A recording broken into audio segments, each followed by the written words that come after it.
মশখালীতে এসে অনেক ভালো লাগছে। অনেক দিনের আশা ছিল যে এই মশখালীতে আসবো বাবার মন্দিরে। অনেকদিন ধরে মানে মনের মধ্যে একটা আশা ছিল এই মন্দিরে এসে দর্শন করব। আর এসে অনেক দেখে ভালো লাগতেছে, কিন্তু অনেক কষ্ট হয়েছে, অনেক কষ্ট করে আসছি। আমরা চিটাং থেকে আসছি। এই মশখালীতে পরিবেশটা অনেক সুন্দর। বাবার এখানে এসে অনেক ভালো শান্তিপূর্ণ একটা পরিবেশ। আমরা এই মন্দির ঘুরে তারপর যাবো কক্সবাজার। কক্সবাজার থেকে ঘুরে তারপর বাসার দিকে রওনা দেবো চিটাং। নিরাপত্তা আছে, মোটামুটি ভালোই আছে। আসা যাওয়ার পথে আপনাদের কোনো সমস্যা হচ্ছে? স্কুল আসতে না গাড়ি নিয়ে? না, আমরা গাড়ি করে আসছি। গাড়ির মধ্যে কোনো সমস্যা? না, গাড়ির মধ্যে কোনো সমস্যা হয়নি। যারা সামনে আসতে চায় তাদের কি করতে? যারা আসার জন্য আগ্রহ তাদেরকে বলবো আসেন, আমাদের মন্দির দেখে যান। মশখালীতে এসে আমরা তীর্থ করতে আসছি, আপনারাও আসেন, অনুভূতিটা ভালো লাগবে দেখে। এতটুকু আর কি। সুন্দর, আমি প্রথমে আসছি, পরিবেশটা অনেক সুন্দর লাগছে আমার থেকে। ভালো আসবেন সবাই, মন্দিরটা দর্শন করে যাবেন। আচ্ছা, এখানে কি আর কি দেখার স্থলে আপনি যাবেন কিনা? হ্যাঁ, আমরা এখান থেকে কক্সবাজার যাব, কক্সবাজার থেকে বাসার উদ্দেশ্যে রওনা দিব। আচ্ছা, আপনি কোথা থেকে এসেছেন যদি আপনার নাম? হ্যাঁ, আপনি কোথা থেকে এসেছেন? আমরা আসছি দক্ষিণ কাঠগড়ি থেকে, চিটাং থেকে।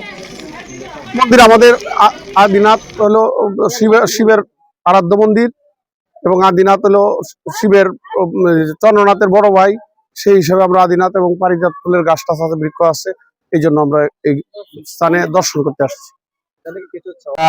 ধন্যবাদ। আমরা পুজো উদযাপন ফ্রন্টের থেকে আমরা বিভিন্ন আমাদের লোক দিছি, এবং আমাদের যাতে পূজারীরা যাতে কষ্ট না পায়, এবং আদিনাথ ঘাট দিয়ে, আদিনাথ জেডি ঘাট দিয়ে যাতে আমাদের যে পূজারীরা আসতে পারে, আর বিভিন্ন টুরিস্টেরও আসতে আমাদের দেখবে, হিন্দু এবং পূজা দেবে, মুসলমান আনন্দ দেখবে।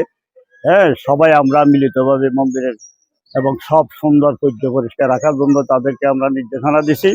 আমরা সার্বক্ষণিক এখানে তদারক করতেছি নিজে, এবং আমাদের সদস্যবৃন্দরা বিভিন্ন ইয়ার মধ্যে আছে। আর প্রশাসন আমাদের টিনু স্যার আসছে নতুন, উনি খুব তদারক করতেছে। কালকে পরশুদিন ওনাকেও বলছি, উনিও কাজ করতেছে প্রত্যেক দিন উনি, এবং ছিলেন স্যার সহ, টিনু স্যার সহ, ওরাও এসে এসে আমাদেরকে খুব দিছে পরিষ্কার থাকার জন্য এবং সতর্ক থাকার জন্য।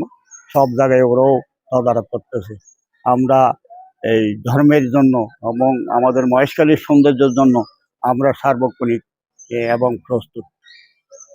এমনি বেশিও বলা যায় না, কম মোটামুটি চলতেছে, তেমন লোকজন এখনো ভিড় ঠেলাঠেলি এরকম হয়নি। কারণ আপনার এখন ওই সেন্ট মার্টি খুলছি, তো ওই সেন্ট মার্টি প্রতিদিন মানুষ, ওটা তো সীমিত আকারে 2 মাসের জন্য প্রতিদিন মানুষ ওখানে 2000 করে পার হয়। ওই জন্য এদিকে একটু কম আসে আর কি। ওইখানে বন্ধ হলে আবার এখানে আসবে বলে আশা করি আর কি।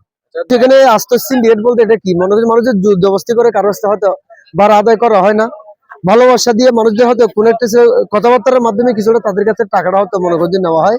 আর এতটুকু, এখানে তো মানে সব মানুষ তো মনে করেন যে ভালো না, আর সব মানুষ খারাপ না। আমি ওর জন্য বলতেছি, হয়তো টুরিস্টরা আসে হয়তো মানুষের এখানে মহেশখালীতে এই আসা হয়তো সৌন্দর্য দেখার জন্য, তাদেরকে আসলে আমরা আসার জন্য আরো হয়তো এই আগ্রহী করার চেষ্টা করবো। যেহেতু মানুষ আসলে এখানে তাদেরকে ভালো ব্যবহার দেওয়ার চেষ্টা করবো। এখানে তো মানুষ একজন আসলে তাদেরকে তো আমার টাকা পয়সা দিতে হচ্ছে না, ভালো ব্যবহার দিতে হচ্ছে। ভালো ব্যবহার দিলে ওনারা কিন্তু মহেশখালী থেকে যাওয়ার পরে ওনারা কিন্তু নামটা করবে। হয়তো আমি মহেশখালী গেছিলাম, কিছু লোকজন দেখছি তাদের ব্যবহারটা কিন্তু ভালো, আসলে আচরণটা ভালো। এই জন্য মহেশখালী যে যারা গেস্ট আসে আমাদের টুরিস্ট, আমরা তাদেরকে যথাসাধ্য চেষ্টা করবো ভালো ব্যবহার দেওয়ার জন্য, ভালো কিছুটা হয়তো এই তাদের একটু ইয়া করার জন্য, মানে সন্তুষ্ট করার জন্য। আচ্ছা, মোটামুটি বেশিও না কমও না, মোটামুটি আছে।